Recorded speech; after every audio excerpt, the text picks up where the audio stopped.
On May 11, 2022, 25-year-old Moriah Wilson was found murdered on the floor of a friend's home in Austin, Texas. The professional cyclist had been fatally shot just days before she was set to compete in a cycling race. Before long, authorities began to suspect that a 34-year-old yoga instructor named Kaitlin Armstrong was responsible. Armstrong, who was in an on-again, off-again relationship with a man named Strickland, was furious to learn that Strickland had briefly dated Wilson during a break in the relationship. And as it turned out, Strickland and Wilson had met up earlier on the day that Wilson was killed. Following forensic clues and damning statements from people who knew Armstrong, authorities closed in on her and soon resorted to unusual tactics after she fled to Costa Rica and tried to start a new life. This is the chilling story of Kaitlin Armstrong. Kaitlin Marie Armstrong was born on November 21, 1987, and grew up in Livonia, Michigan. Her parents divorced when she was a child, and her mother later struggled with alcoholism.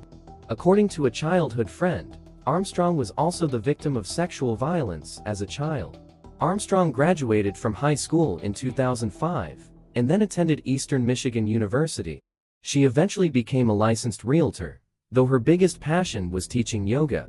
In 2018, Armstrong even attended a 4-week yoga teacher training course in Bali, Indonesia.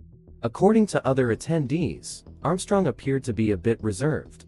At one point during the trip, the attendee claimed that Armstrong overreacted to a minor allergic reaction in the middle of a group dinner. Many at the retreat likely saw Armstrong as a reclusive and highly anxious person who didn't care much to mingle with other people. However, none of them could have guessed that she would be capable of murder. Moriah Wilson was born on May 18, 1996, in Littleton, New Hampshire. Raised in Vermont, Wilson seemed destined to become an impressive athlete. She regularly cycled and skied with her family members, and she eventually went on to become a nationally ranked junior skier. While attending Dartmouth College, Wilson majored in engineering and participated in the university's alpine ski racing team. After she graduated, she worked as a demand planner for a bicycle manufacturer. Before entering the world of professional cycling, Wilson quickly excelled. Amazingly, at the 2022 Sea Otter Classic, Wilson won the Fuego 80,000 race, beating out an Olympic cyclist and countless other talented athletes. The win earned Wilson a spot in the remainder of the Lifetime Grand Prix Series, a total of 7 races, culminating in a $250,000 grand prize for the winner. After the Sea Otter Classic, Wilson prepared to compete in the 200-mile unbound gravel race in Kansas, the second race of the series. Naturally, her rising star in the cycling community had led to new connections and relationships. And at some point back in 2021, Wilson had met Strickland, another competitive cyclist. Bonding over their shared love for cycling, Strickland and Wilson eventually began seeing each other.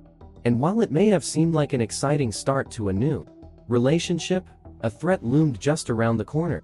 As it turned out, Strickland had recently separated from his girlfriend Kaitlin Armstrong, whom he had shared an on-again, off-again relationship with since 2019. And though Strickland's romance with Wilson was reportedly brief, it was apparently more than the yoga instructor could handle. On the night of May 11, 2022, a woman named Caitlin Cash called authorities to report that she had found her friend unresponsive and lying in a pool of blood in her bathroom at her home in Austin, Texas. At the gruesome scene, authorities identified that unresponsive friend as Moriah Wilson. It was later learned that Wilson was temporarily staying with Cash in Austin for the 150-mile Gravel Locos race. Less than an hour before 10 p.m. that night, an intruder had apparently entered Cash's home and fatally shot Wilson 3 times. A neighbor's Ring camera captured audio of Wilson screaming as the gunshots went off. Immediately, investigators reviewed surveillance footage from a neighbor's home. The camera pointed toward the street, and investigators wondered if it could have captured the suspect approaching the home. Although the footage did not show the perpetrator sneaking up to the residence or scaling the home's walls, it did capture a black Jeep with a bike rack driving by shortly after Wilson was dropped off at Cash's home. Authorities began their investigation by asking Cash about Wilson's routine that day. Cash told police that Wilson had spent the day with Colin Strickland, so investigators reached out to him for an interview. At the time, Strickland was living with Armstrong, and when investigators went to the couple's home in Austin to interview them, they noticed a black Jeep with a bike rack in the driveway that looked identical to the one seen in the surveillance footage of Wilson returning to Cash's home. Investigators also gathered other evidence at the Strickland-Armstrong home, including 2 firearms, one of which was later linked to spent casing found at the crime scene. Meanwhile, Strickland opened up about his relationship with Armstrong and his prior romance with Wilson, whom he claimed he only shared a platonic and professional relationship with now. Though authorities were initially most interested in Strickland, it didn't take long before they shifted gears to focus on Armstrong instead. Aside from physical evidence, authorities eventually received worrying statements from people who knew Kaitlin Armstrong. Reportedly, Armstrong had made disturbing statements to her friends, claiming that if any woman tried to date Strickland, she would kill them. When her friends dismissed her threats, she allegedly said she was serious by saying, "No, you don't understand, I bought a gun." During Strickland's interview with police, he told investigators that Armstrong was a very jealous woman, and when he remained in contact with Wilson, his former fling, he had to tiptoe around his girlfriend. Armstrong reportedly monitored Strickland's phone closely to keep tabs on his conversations with Wilson, and even contacted Wilson herself on multiple occasions, warning her to stay away from Strickland. Despite this, Strickland continued to maintain his friendship with Wilson, and faithfully met up with her on the day of her murder. That day, Strickland went for a swim with Wilson and ate a meal at a restaurant with her. During their hangout, he purposely ignored Armstrong's calls, telling her later that his phone died. It was later learned that Armstrong knew this was a lie, as she had secretly followed the pair that day. She couldn't get over the fact that Colin and Moriah were still in contact with each other. On May 12, 2022, police used Armstrong's old outstanding warrant for failing to pay for a Botox treatment to ask her about Wilson's murder. Armstrong was reportedly quiet and uncooperative throughout the entire interrogation, and repeatedly told investigators, "I would like to leave." On May 17, 2022, police were finally able to issue a homicide warrant for Armstrong, following the ballistics report confirming that Armstrong's gun was most likely the same gun used to kill Wilson. However, when authorities showed up to arrest Armstrong, they discovered that she had already fled. On May 14, 2022, Kaitlin Armstrong left Austin, Texas, shortly after selling her Jeep. She first flew to New York, where she briefly met up with her sister. While in New York, she stole her sister's passport and booked a May 18 flight from Newark, New Jersey to San Jose, Costa Rica. After her arrival in Costa Rica, she underwent plastic surgery in an attempt to change her appearance and dyed her hair. But she apparently remained passionate as ever about yoga, as she also tried to set up a yoga teaching business. She eventually made her way to a hostel in Santa Teresa Beach, in Provincia de Puntarenas, in an apparent attempt to start a new life. Back in the United States, authorities viewed footage of Kaitlin Armstrong at the airports she flew out of, but they could not figure out her final destination. They searched San Jose, but could find no sign of her there.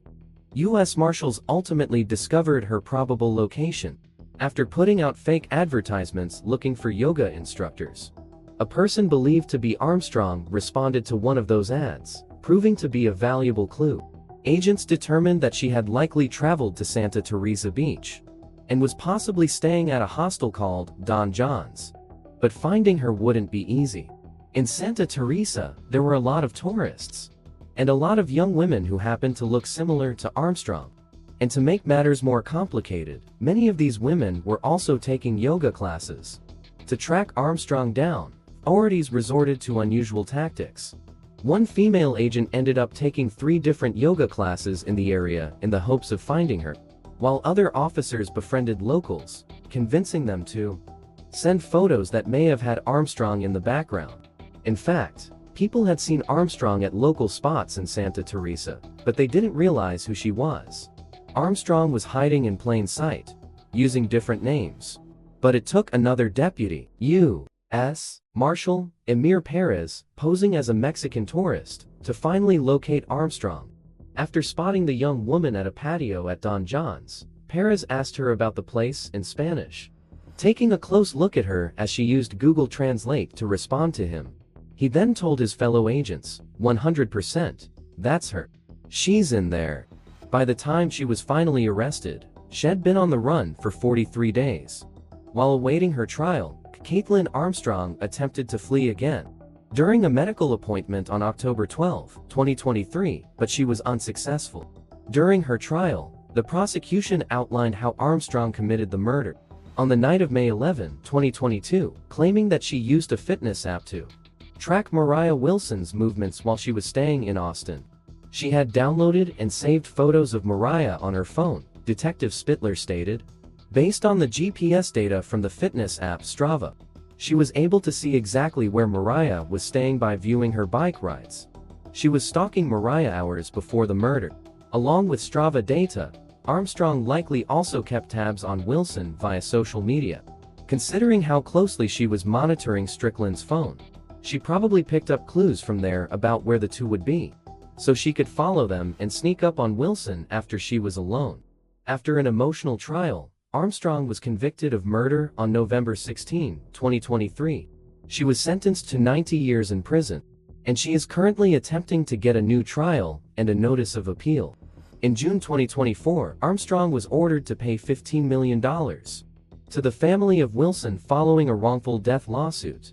As for how the Wilson family is managing the loss, they try to remember the goodness of their beloved family member amidst their emotional pain and grief.